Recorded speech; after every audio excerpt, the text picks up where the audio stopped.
एक मित्र ने पूछा है, बाबा आपने अपने ट्वीट में लिखा है कि मैं जितना देना चाहता हूँ आप लोग लेने में असमर्थ हैं, आपकी झोली बहुत छोटी है।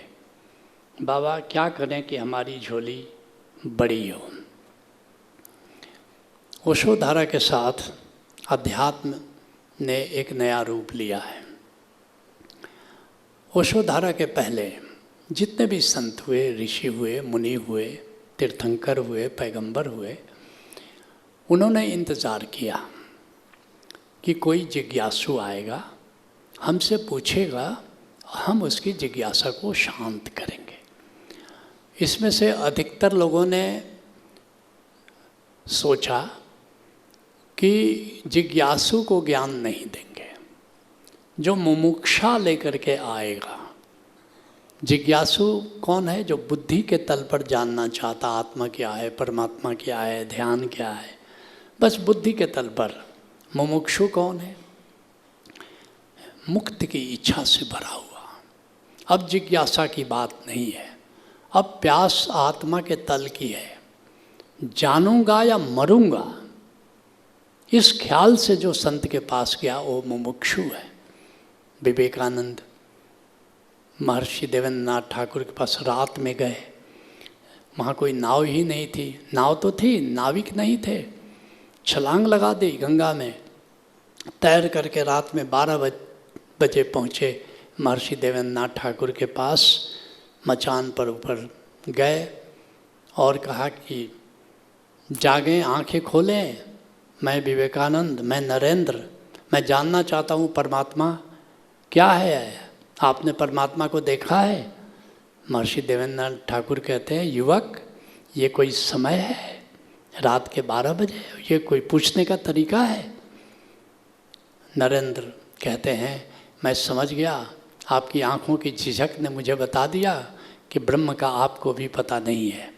और वापस कूद पड़ते हैं गंगा में, वापस आ जाते हैं और कई संतों के पास जाते हैं।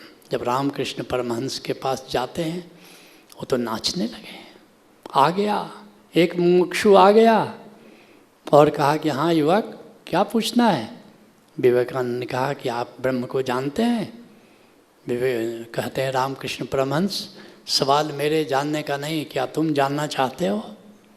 ऐसा तो किसी ने विवेकानंद से पूछा नहीं था। उन्होंने कहा कि क्या आपने ब्रह्म को देखा है? कहा कि हाँ, ऐसे ही जैसे तुमको देख रहा हूँ। कहा कि क्या आपने ब्रह्म से कभी संवाद किया है? कहा ऐसे ही जैसे तुमसे कर रहा हूँ। और फिर विवेकानंद की मुमुक्षा की यात्रा शुरू हो जाती है। तो ये पहले के संतों का तरीका था। स्वयं सूफी बाबा शाह कलंदर 1962 में एनलाइटेंड हुए, लेकिन 1962 के बाद इंतज़ार करते रहे कि कोई आए तो उसको दें, कोई सुपात्र आए तो उसको दे, और एक भी सुपात्र नहीं मिला। अंत में 2013 में उनको लगा कि एक सुपात्र आया।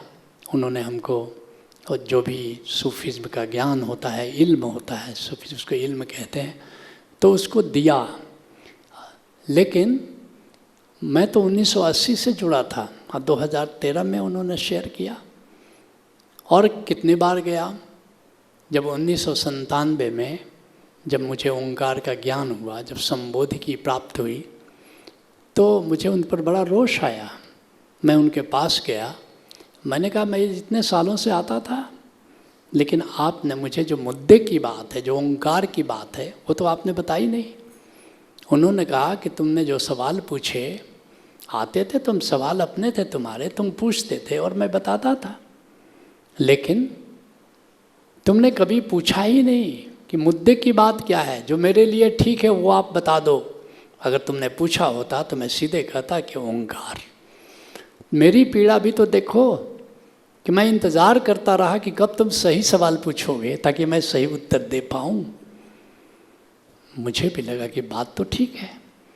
फिर मैंने सोचा कि क्या मैं भी पुराने संतों की तरह मुमुक्षु का इंतज़ार करूं, या वो सही सवाल पूछने का इंतज़ार करूं?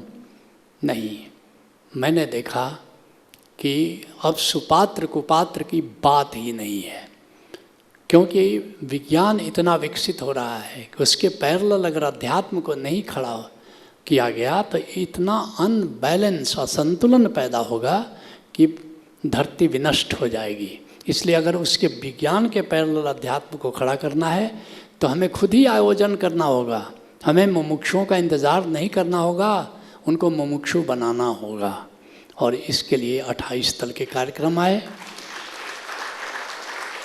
और 21 तल के प्रज्ञा कार्यक्रम आए, 49 कार्यक्रम दिए, ताकि हमारा ओशोधारा का हर सन्यासी पूर्ण ज्ञान को उपलब्ध हो जाए। मैं पूर्ण ज्ञान देना चाहता हूँ, लेकिन क्या होता है, अब प्रज्ञा कार्यक्रम 21 हैं। अब कई लोग कहते हैं कि प्रज्ञा कार्यक्रमों से हमको मुक्त कर दीजिए।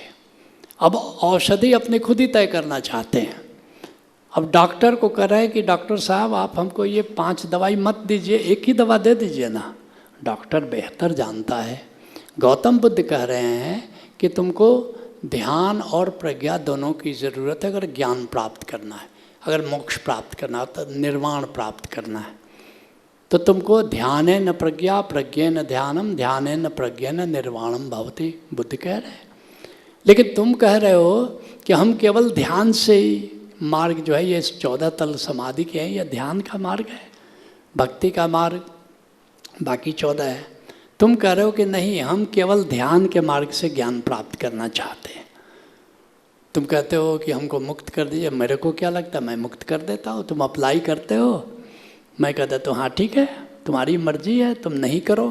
तुम जानते ही नहीं कि एक एक प्रज्ञा कार्यक्रम, ये जो मिस्टिक रोज, ये जो वात्सल्य प्रज्ञा, ये दाम्पत्य प्रज्ञा, ये तुम जानते हो कि ये दाम्पत्य प्रज्ञा अगर तुम पति पत्नी अगर नहीं सामंजस्य के साथ मधुर रिश्ते बनाकर रह रहे हो तो तुम्हारा सुमिरन नहीं हो सकता, तुम समाधि में नहीं जा सकते।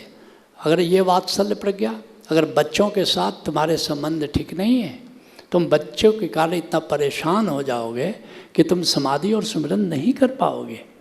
ऐसे जो भी, अब हेल्थ, अगर हेल्थ तुम्हारा ठीक नहीं, अभी 50-55 तक तो चलो ठीक है, एक 50-55 के बाद अगर आओगे तो हेल्थ इतना परेशान करेगा कि तुम समाधि सुमिरन में जा नहीं सकते।